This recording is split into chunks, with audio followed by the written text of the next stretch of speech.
You are now listening to the fastest show on iSports Radio. My name is Derek Lee Jr. Welcoming you to the lap of Extra Mile for today, September 26, 2023. And well, the stories of Red Bull's demise were greatly exaggerated.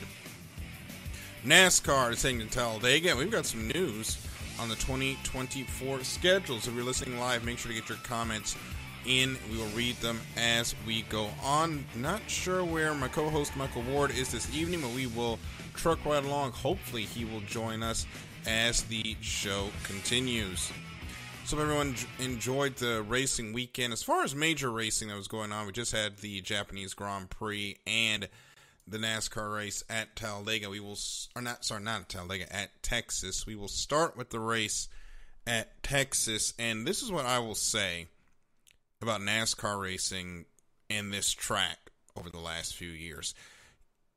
Ever since they did what everyone will agree was a ill-advised reconfiguration of the track, and then they put the PJ1, all that nonsense on it, it's either, as far as NASCAR is concerned, either the most boring track on the schedule or the most chaotic. And there is absolutely, positively no in-between when it comes to Texas Motor Speedway. And this time, it was absolutely chaotic. We had a bunch of playoff drivers getting into trouble. We saw Kyle Busch crash out despite doing that awesome move where he spun the car backwards and just reversed it all the way around to try to save a lap. Unfortunately, the car was too damaged to continue. We saw Ryan Blaney get into an accident. Of the playoff contenders, Tyler Reddick spun late. May have cost his teammate a chance at a win. We'll get to that. And then we saw Kyle Larson, and this is where we'll talk about Bubba Wallace for the first time, who led 112 laps and finished third on Sunday. Larson and Wallace were in a knockdown, drag-out fight in the third restart from the end. And Larson, on the inside, just lost control. Car spins around. Up into the wall he goes. He took a hellacious shot, by the way. Larson, thankfully, he was okay. Ends up in 31st after completing 248 laps. That is not good for Larson because we go into the next two races, which is the Roval, which is in 2 weeks' time. This might be the final Roval coming up, and this coming Sunday at Talladega. Not the best tracks for Kyle Larson. He is going into a situation where Larson, due to these tracks, could yet again be out in the round of 12, and that would be surprising, as at the beginning of the season, Hendrick looked like the team to beat. Unfortunately, the 48 and the 9 do not make it into the playoffs, and we are now sitting in a situation where, William Byron is carrying the flag for Hendrick. He took the win in the Auto Trader Echo Park Automotive 400. His sixth win of the year, which is surprising. William Byron has 6 races, but a lot of his wins this season have come in the way he won on Sunday.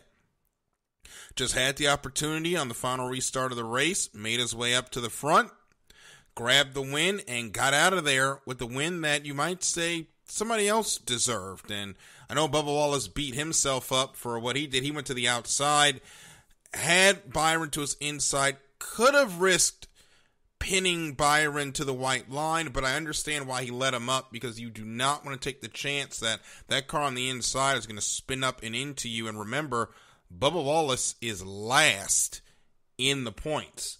If he ends up causing a wreck there, he's in trouble going in the next 2 races. So he played conservatively, plays to win, or not plays to win, he plays to advance, gets to third, and Bubba Wallace, picking up the points, ends up picking up the stage points, leading a bunch of laps. He ends up picking up, going from minus 12 after round 1 to -2 going into the next race. And the next race, of course, is Talladega, where Bubba Wallace tends to be strong. Almost won here in the spring, had an opportunity, won his first career race at Talladega. There's a better than average shot that Bubba Wallace is going to go to the round of 8 and have his first career top 10 points finish. Currently, he is in the 9th spot. He would lock in that top 10 points finish if he gets into the round of 8. Fingers crossed that happens in Talladega. But going back to Texas, it's strange how this course operates. And we'll see how it runs next year. It may not be in the playoffs next year, as there is a rumor that we're going to have COTA in the playoffs next year. Now, I don't know what that means for Texas. It's a possibility that they're going to move Texas earlier into the season because there was talks of not trying to run those tracks, Texas and Circuit of the America in Austin, Texas Motor Speedway in Fort Worth, and COTA, which is in Austin, close together. So that could mean a date swap between COTA and Texas. We will see how that works out when NASCAR finally decides that they want to put the schedule out, which God only knows when they want to do that. But on the other side of the points, as we said, Bubba Wallace had a great points day. William Byron locked into the next round. Ross Chastain also had a great points day, finishing in second. And Bubba Wallace led the Toyota Brigade with Christopher Bell, Denny Hamlin rounding out the top 5. Kevin Harvick finishes 6th in his final Texas start. And Brad Keselowski, another playoff driver, wrapping up in 7th. And you look at the playoff standings, William Byron leads the way as he is locked in. Denny Hamlin's 37 to the good. Chris Buescher, 22 to the good, who had a quiet day on Sunday. Christopher Bell, 20. Martin Truex Jr., 19. And then Ross Chastain, 12. Brad Keselowski, 8. And Kyle Larson, only 2 to the good. Then you look at the drivers on the bubble. You got Bubba Wallace, Tyler Reddick, -2, -3. Ryan Blaney, 11 back. Kyle Busch, 17 back. And I will say, Ryan Blaney, Kyle Busch, I think they're in trouble. I think they're in danger of not going on to the next round, especially when you come to Talladega. And Kyle Busch, Ryan Blaney, they tend to run into problems at these tracks. So we'll see. Although Kyle Busch did win here earlier this year. Then Tyler Reddick, Bubba Wallace, good track for them. They could pick up some points. However, the big one is going to be lurking all day long. And if you get a bunch of playoff drivers caught in that wreck, it could turn everything on its head. And if you're Bubba Wallace, what you're hoping for, if you can't win, have everybody else pile into the wreck, you get out of the wreck, and then just drive, have a great points finish, and you put in a situation where you only have to survive the Roval. You don't have to thrive there, because we know how Bubba Wallace is when it comes to road courses. But it's something he's going to have to get over, and I think he is starting to get over that, as well as he's having one of his best seasons. Actually, his best season in Cup, just needs to get that win. Now we move on into some news, and the 2024 schedule is slowly, glacially starting to take place. And I understand that NASCAR has a lot to figure out, but it is September. The season ends next month, and we still do not know when we are where we are racing next year. We have a vague understanding of where the tracks are going to be, and we know where some of the dates are, but we do not have a full schedule just yet, which is not good. We should have had the schedule all ready to go by now. But one of the big news, and this came out today, NASCAR, or as far as the Cup Series and Xfinity at the Indy Road Course, is no more for now. They are going to be racing on the oval next year. The Brickyard 400 is coming back. Xfinity will be on the oval on Saturday. Cup will be on the oval on Sunday. And to be honest, this is the only place NASCAR should be coming up to Indianapolis. It should be on the oval. The road course was a great experiment.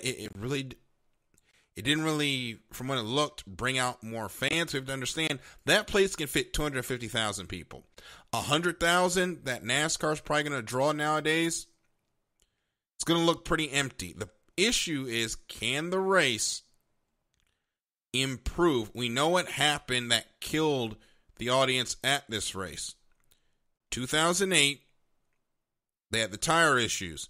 That pretty much killed anybody when it comes to see Cup cars at this track. That was when they had the tire debacle. It was rough.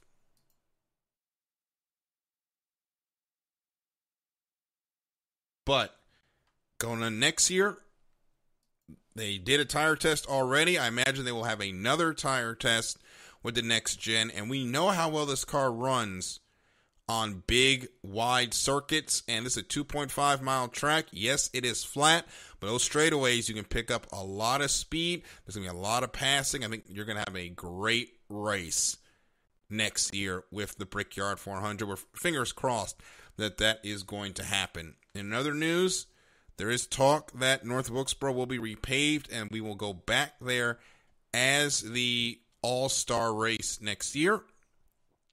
Be interesting to see. There's also some news later this week that we're going to find out some more about COTA's position on the schedule. So the 2024 races are slowly coming into place.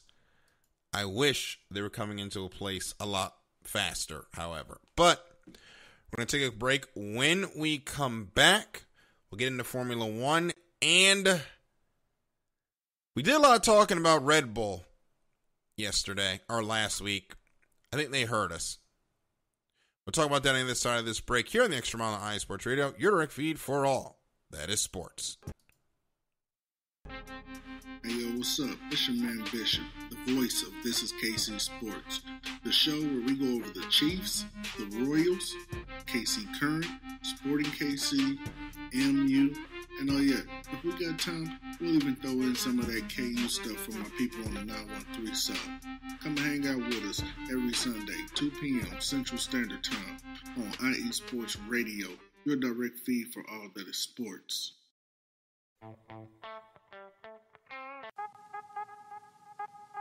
What's up, sports fans? You're listening to IE Sports Radio, your direct feed for all that is sports. I'm your favorite West Coast Wisconsinite, Bernie Bango, and if you're a cheesehead, come listen to my show, Big Cheese Sports, where we road trip around America's Dairyland, previewing, reviewing, predicting, debating, and digging into all that is Wisconsin sports at the college and pro levels. Join me on IE Sports Radio, Sundays at 1 p.m. Central Standard. Bernie out.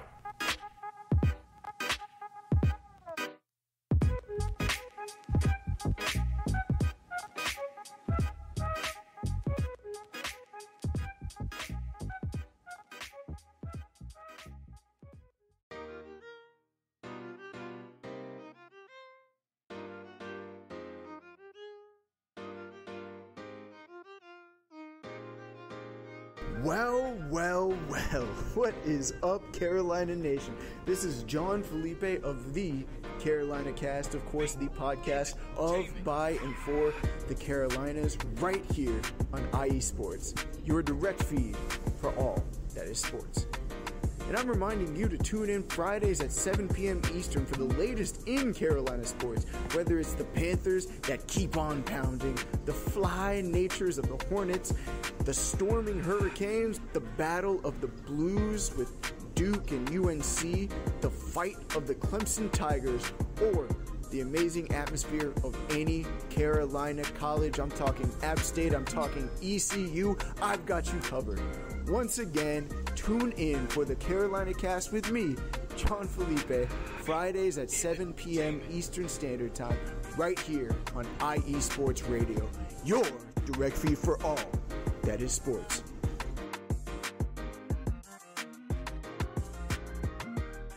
And we are back here on IE Sports Radio, your direct feed for all that is sports. Darrell Kinsey Jr. here with you on the Extra Mile. We go into our second segment, Formula One and the Japanese Grand Prix. And folks, last week Michael and I had a little bit of a Red Bull is over party, and I think we got heard because they absolutely came back with a vengeance. I don't have to tell you who won this race. Max Verstappen on his way to a third now at this point. Drivers' Championship takes the win by 20 seconds over Lando Norris and Oscar Piastri. Great run by the McLaren duo. Charles Leclerc finishes fourth. Lewis Hamilton and George Russell, though. You're starting to see some fracturing at Mercedes. You've kind of seen that fracturing ever since 2021 as everyone is frustrated to not be up there battling for the win. It looked like they were finally back to form in Singapore, but this week they were nowhere. They finished 49 to 57 seconds behind the leader. They spent more time bickering with each other and ended up costing themselves a spot to Carlos Sainz at the end. And if you've seen the comments on Twitter, saw some of the videos from the end of that race, Hamilton and Russell did not even talk to each other after the race as there was issues with the race strategy. And I will say it, if you're the Mercedes brass, how long do you keep Toto in that position? Because things are not going well with the team. It feels like the car is getting worse, not better. They were in they actually had a less deficit in qualifying to Red Bull last year than they did this year, and this is supposed to be the better car.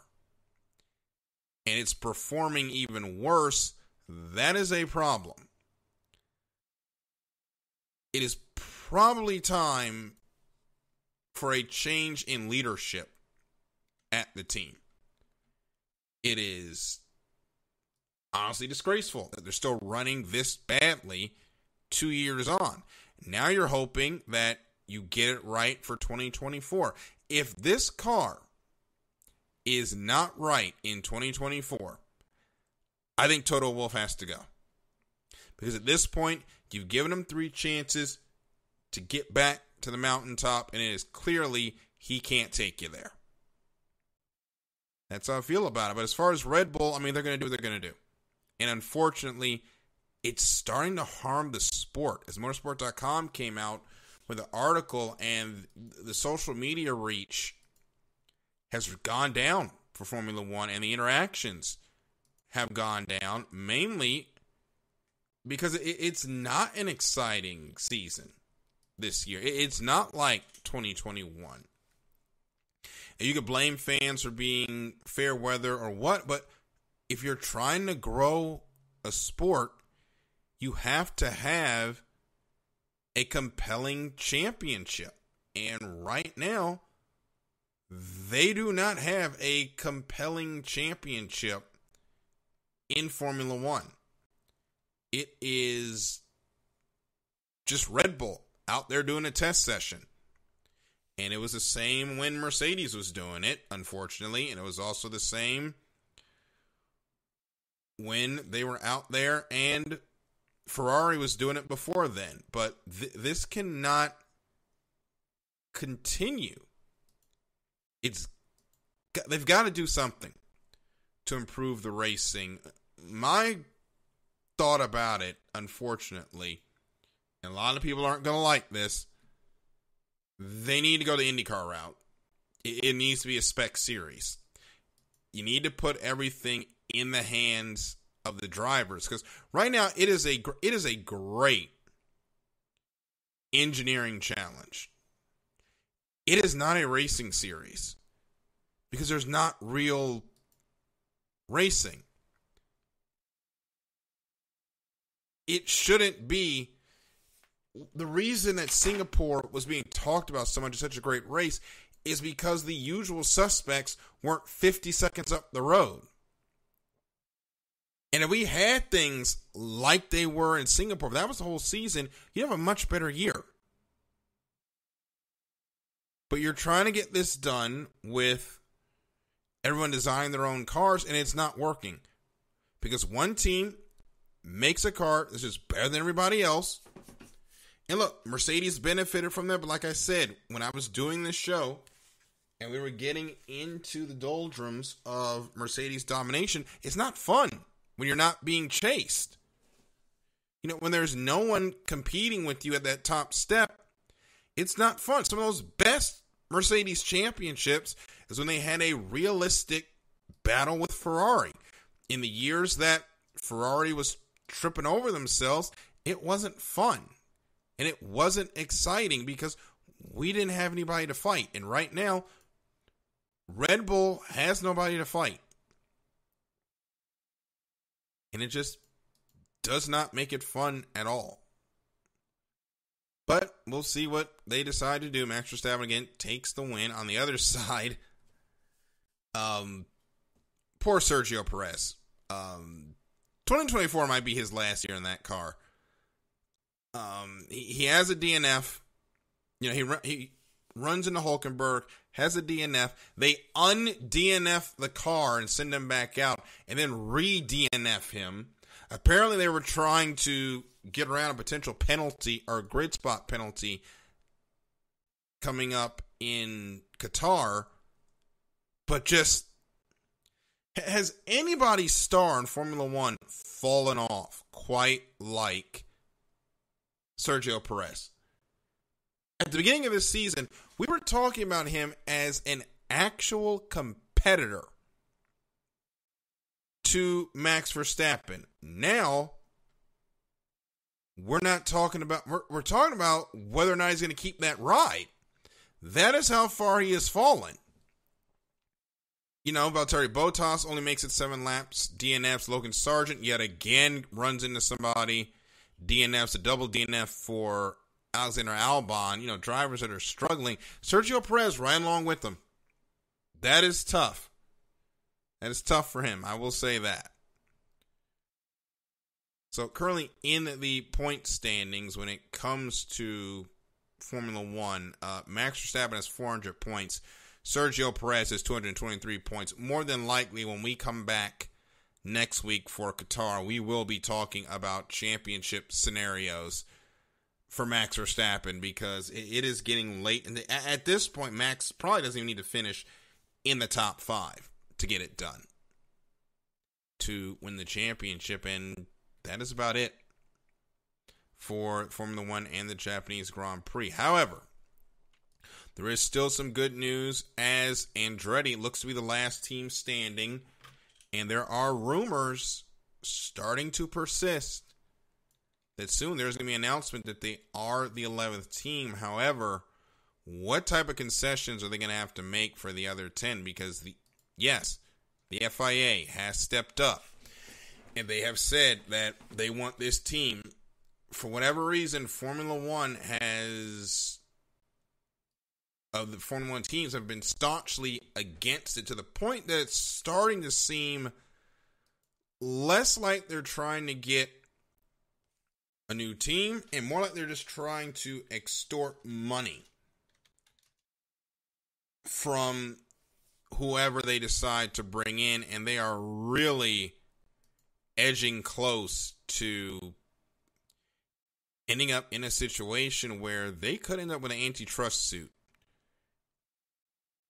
God only knows how that would end up if that got brought. Of course, they have enough with lawsuits going on as it is. So, who knows what is going to happen with Formula One, but they will race once again in Qatar. It will be a lot of fun, and we'll see how much we watch it. More than likely, we'll be celebrating a 3rd championship for Max Verstappen, and hopefully things will get better next year. Williams has also had to go out, and they have pretty much playing the "we want Logan Sargent to succeed" card.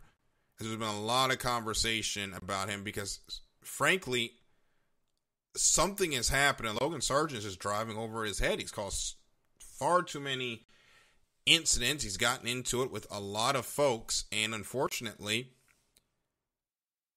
there's been a lot of fans talking about whether or not he's going to stay in that car, but